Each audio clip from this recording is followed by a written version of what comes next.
Even though a pope has never officially recognized this linen cloth as the one that covered the body of Jesus after his crucifixion, the Holy Shroud is nonetheless the most prized relic of the Catholic Church and one of the most intriguing objects in the world.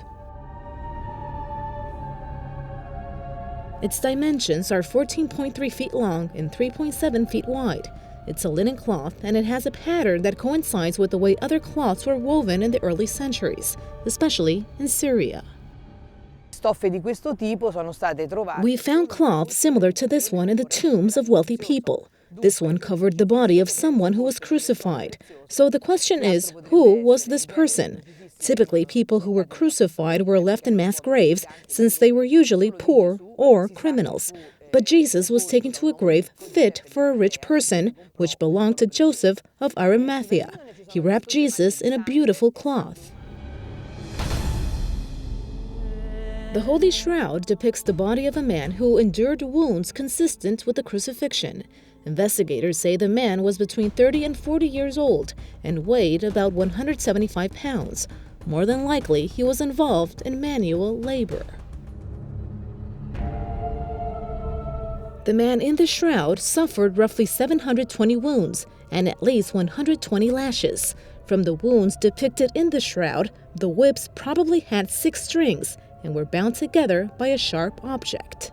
He was beaten violently on his face, and more than likely he had a head cover of thorns. This because the forehead and neck showed traces of blood dripping from the top of the head. He carried a heavy object on his left shoulder and had wounds on his knees. The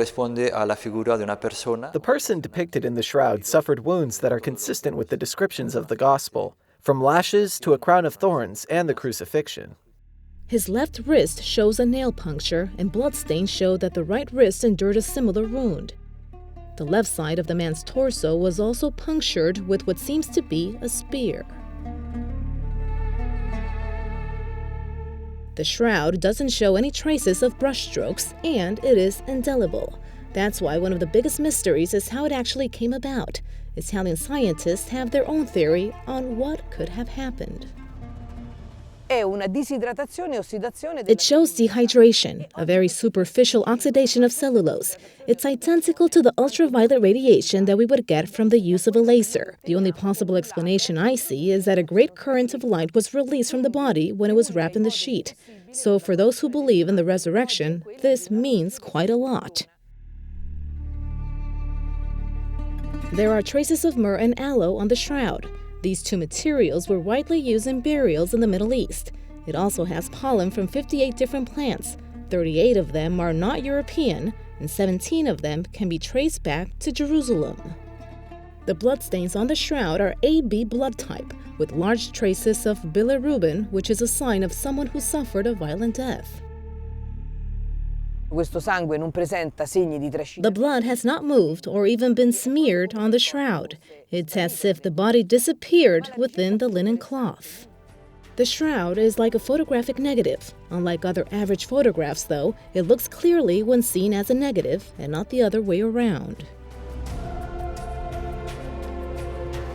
But nevertheless, a carbon-14 test carried out back in 1988 concluded that the fabric is from medieval times, around the year 1260. Some experts say the tests were not carried out properly, and the samples, they argue, were probably contaminated. The shroud has some patches, and the sample they used in that study has traces of cotton. That right there brings up a lot of doubts. Many studies have been carried out to determine if the techniques to develop the image on the shroud actually existed in medieval times. Many hypotheses have come about, but in the end, they show that the results don't add up. They have no explanation for how the image was imprinted on the Holy Shroud.